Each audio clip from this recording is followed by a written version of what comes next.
The Nigerian government likes to lie to itself, and they also like to pretend that things are better than they actually are.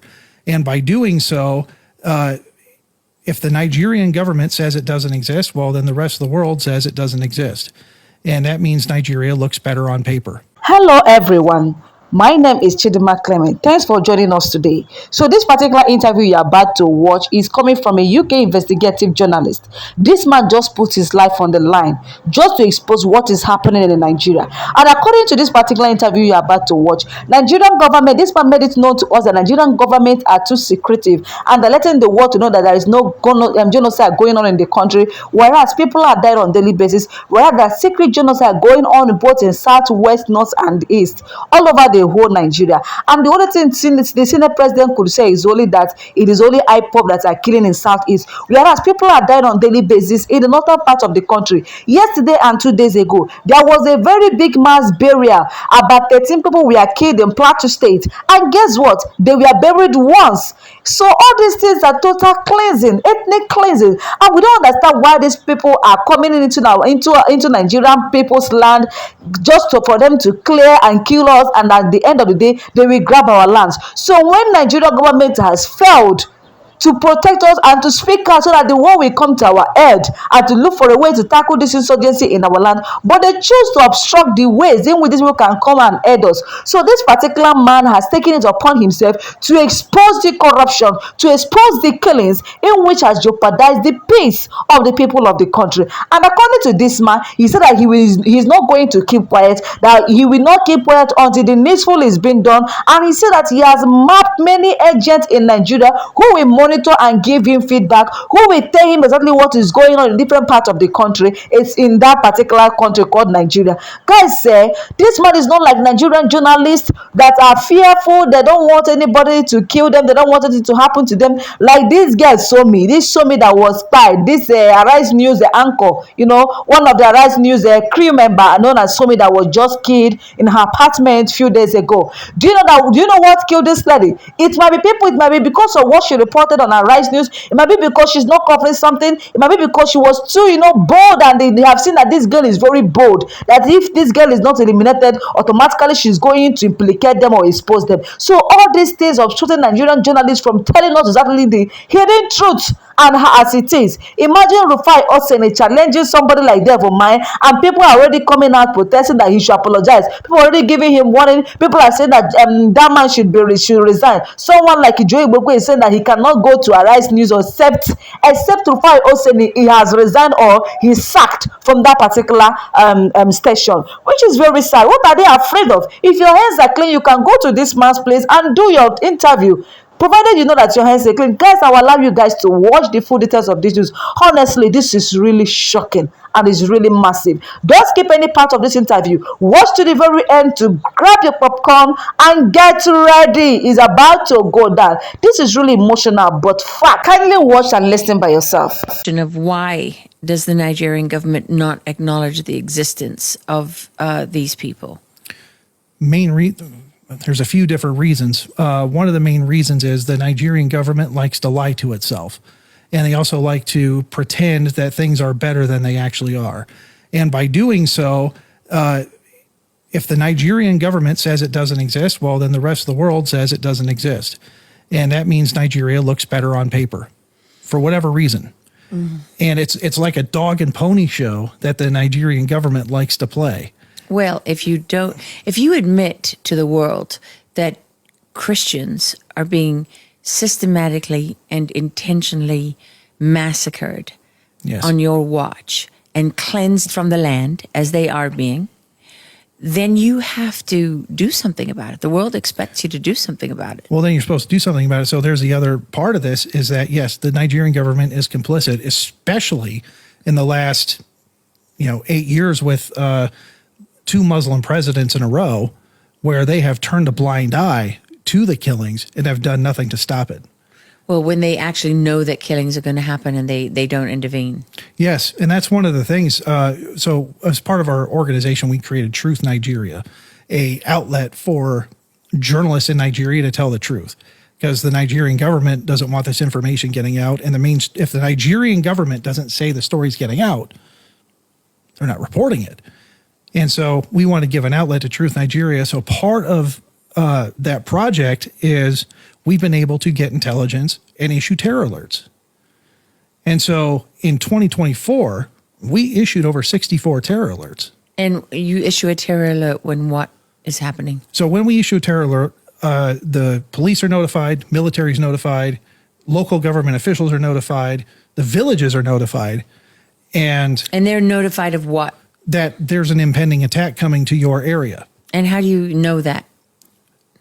Intelligence. From having your ear to the ground. From having our locally. ear to the ground. We have our organizations operating in villages all over Nigeria, and well, people talk, people know things, and we've told people, if you hear something, you hear something, see something, speak up. Us know.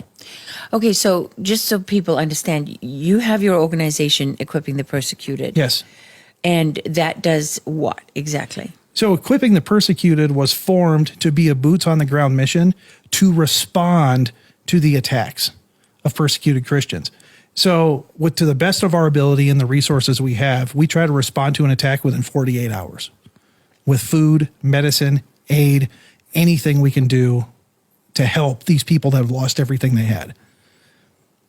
And a lot of it, because when the villages are burned and razed to the ground, all the food supply is destroyed. Mm-hmm. They have no sleeping mats. They're just left with the clothes on their backs. And so the first thing they need is food. They need medicine. And then what became a big part of our mission is we now really help the wounded victims that are still surviving. So we pay for the medical costs of the surgeries. We send doctors in to treat the wounded. Wow. To help the kids that have machete wounds, bullet wounds. We try to patch them up and save as many lives as possible. So you have that on the one side, and then you decided to invest in Truth Nigeria, which is an extraordinary journalism site. Yes. Anyone who follows me, you probably have seen it on my feed. I put your stories out and your work out because there really isn't. I mean, there's a couple of people. There's a great guy, Tom Garba. And he has TG News, and he's worked, with the journalists of Truth Nigeria in the past. Yes. These guys are kind of all cut from the same cloth. They live and work in this extraordinarily violent and dangerous area where Christians are being hunted every single day, and yet they go out and they document the massacres and not just the killings, but the infrastructure and mechanism of the genocide.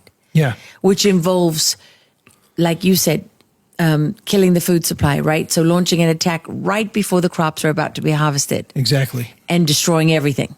Right. So it's one of the tactics that they use for terror is they'll wait till the farmers plant the crops, grow the crops, and right before harvest, they'll come in, kill the village, they'll destroy all the crops. I mean, it's a form of terror that is demoralizing because you've got nothing left. Because they have nothing left, and they worked hard all year long to raise these crops, and now they're completely destroyed. Well, that's the thing that people don't realize, right? In America, you can just go to the store, you get whatever you want all year round.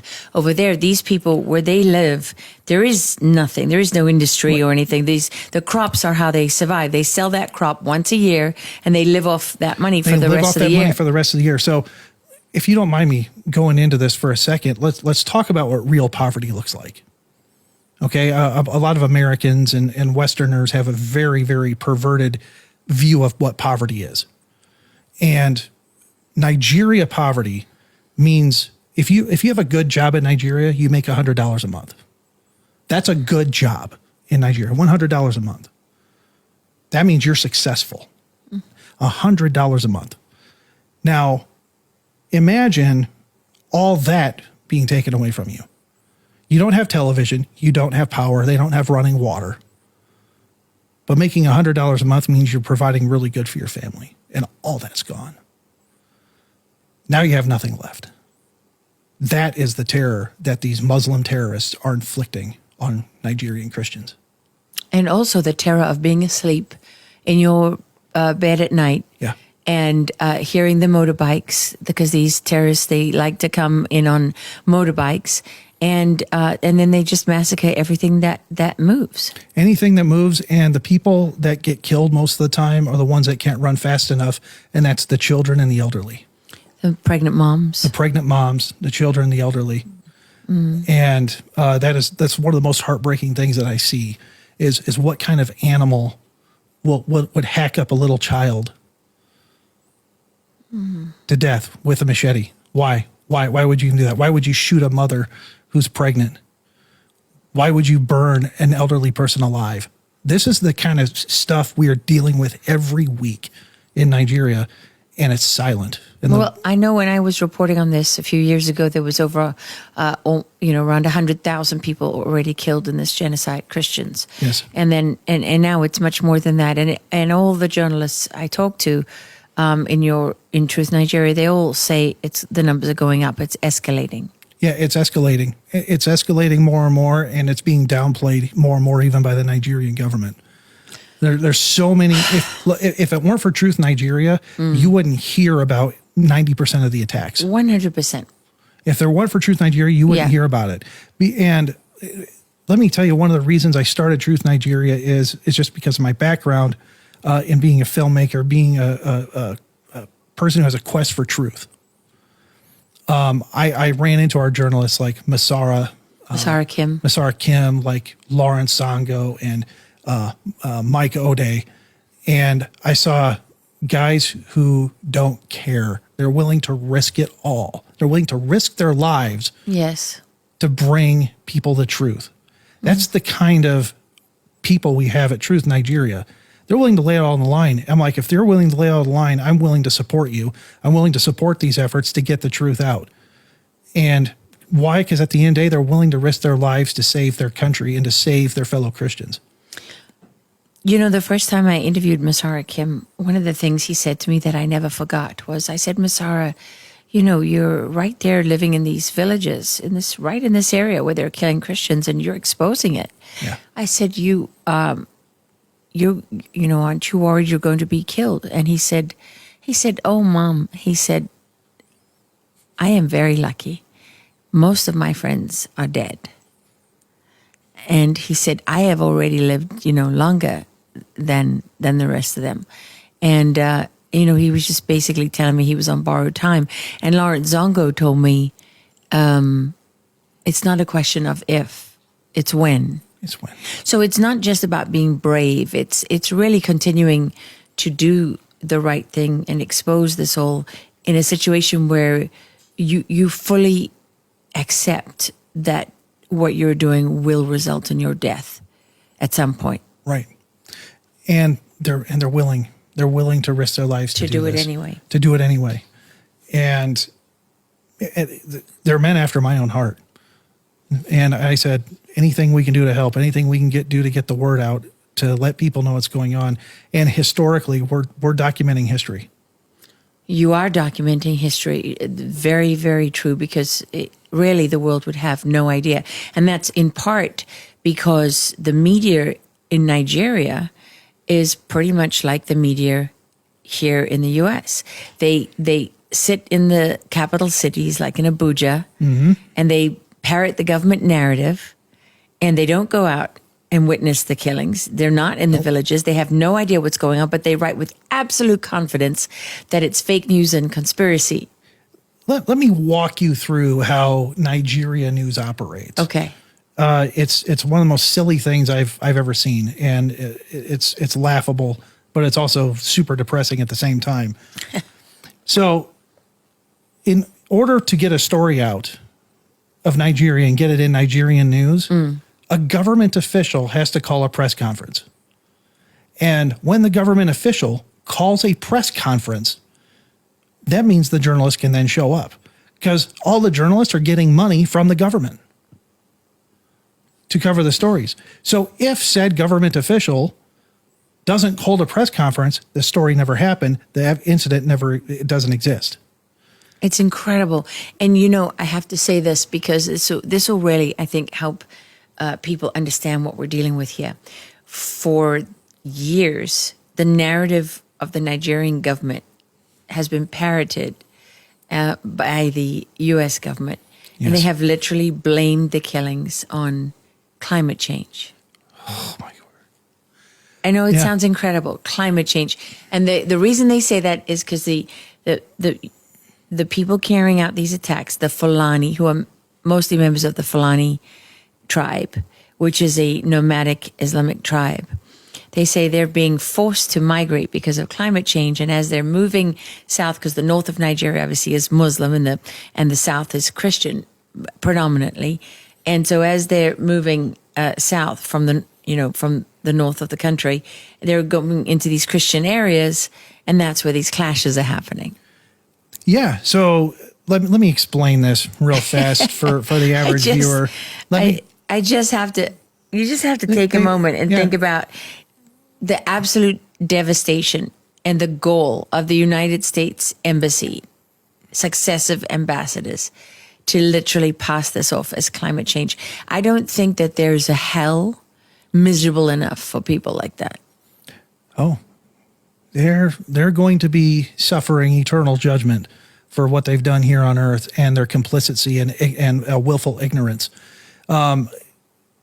Let me explain how this works as far as the farmer-herder clash and then climate change, whatever you want to call it. I can assure you that when the Fulani ethnic militia, the Muslim terrorists, go into Christian villages, they're not coming in with cattle. They're coming in on motorcycles with AK-47s and killing everything that moves and then destroying and razing the entire village. And yelling Allahu Akbar while they yelling do it. Allahu Akbar while doing it. And has nothing to do with climate change. These are nomadic herders that have 500-year-old view of cattle farming, which just takes cattle and roams them wherever they want to roam them, regardless of whose property or land they're on. They have no idea what a ranch is. They have no idea what modern farming is or what modern cattle raising is. But the fact is they don't care. It's not about nothing to do it with has that. nothing to do with that. It has to do with they are systematically taking over Nigeria and they want to make Nigeria into a Muslim caliphate. Okay. Well, and it was. Well, if you go back historically, people don't realize that the capital of the Muslim north of Nigeria, Sokoto, was actually the capital of the first caliphate outside. Right when Usman bin Fodio, the first caliph, established the caliphate. So that was one of the earliest jihads. Right. It was one of the earliest jihads, but then the rest of the tribes people in Nigeria and the other tribes that said, hey, we don't want this, defeated them and shoved them back up north. Yeah. And then Nigeria was majority Christian. Yes, for a long time. There were African religions, but the British obviously came and brought Christianity. But when they brought Christianity, Nigeria was 70% Christian. Amazing. Now it's 50-50. It's 50% Muslim, 50% Christian. Because they've been killing. Because they have been going back to their systematic jihad. Now, look, Islam has conquered every civilization it's touched since 640 AD through three methods of jihad. One, cultural jihad. We'll move in, we'll blend in with the population as we're a minority. Then they start gaining a population, having lots of kids. Then once they get a population, they do political jihad. All right? And cultural. Then cultural jihad. Then after political jihad, once they have the political cover to do the violence, they go into violent jihad and take over territory. And that is how they have systematically taken over all of northern Africa. Across the border, right? I mean, throughout the center and east of Africa and west. And for some magical reason, every country they touch turns into war. Yes, and when you turns into genocide and turns into war. Every country that they touch ends up turning into genocide and war. So in many ways, it's a power grab for the Fulani under the black flag of Al Qaeda and Islamic Jihad and the authority of God, right? Under the authority of God, and the U.S. helps them. The U.S. helps them, and by blaming it on climate change. By blaming it on climate change or turning a blind eye to doing it, and putting a Band-Aid on a little bit of the humanitarian needs, but not fundamentally changing anything. And say they're helping. So I want to go back to Mahanga. I'm going to tell you something you probably don't know, but in Mahanga, right, the place where they're launching attacks from, that village, the Norwegians have just been building new houses for terrorists. Wow. On The a hu- Norwegian Refugee Council? Yeah, the Norwegian government has been building new houses and for people in Mahanga. You cannot make it up. They're building they're building terrorist new houses in Mahanga as we speak. The same village where not a single Christian has been allowed to set foot If you go near since it, that first massacre. Yeah, if you go near it, you get killed. Yes, I mean, I know, because when I was reporting on this story, doing this documentary film for Fox Nation, one of the things, Masara Kim, I asked him if he could go back to Mahanga, because we talked a lot about that and its importance in the origin of the genocide, and he was like, I can't get into the village because no Christian will, you'll just be murdered. But what we agreed on was that he would get as close as he could, and he would launch a drone, because I wanted to show people that, how it was geographically positioned to be the command and control, and we did that. One of the ways I began to understand that there was an organization, when you see these images of the bodies everywhere and people screaming and, and babies that have been killed, and awful videos that I've seen of, young pregnant Nigerian girl, Christian girl being beheaded while they cut her baby out at the same time. I mean, I've seen unbelievable things out of there. And when you realize it's not chaotic, actually, it looks chaotic. It's designed to look chaotic. But when you are removing the food supply, not just for a month or a few months, but for the annual food supply, when you're taking away people's ability to stay on the land, when you're burning down not just their crops, but their homes, and then you don't allow them to come back, and you're trying to instill terror in them, because let's not forget, Nigeria doesn't have the Second Amendment. So most of these people, the vast majority for 20 plus years, have been unarmed, and many of them asleep, right? Well, Nigeria doesn't have a Second Amendment. They have no Second Amendment. Citizens are not allowed to protect themselves. And so when Nigerian Christians try to protect themselves, a lot of the time, the Nigerian government goes and disarms them, and a week later, they get killed by these Fulani Muslim terrorists with AK-47s and what the Nigerians refer to as sophisticated weapons, military-grade weapons, 50 caliber machine guns. So for some reason, Nigeria doesn't have a Second Amendment, but the terrorists can run around with military-grade weapons with no restriction whatsoever. But the minute Nigerians want to protect their own villages, protect their farms, they get disarmed by the Nigerian government.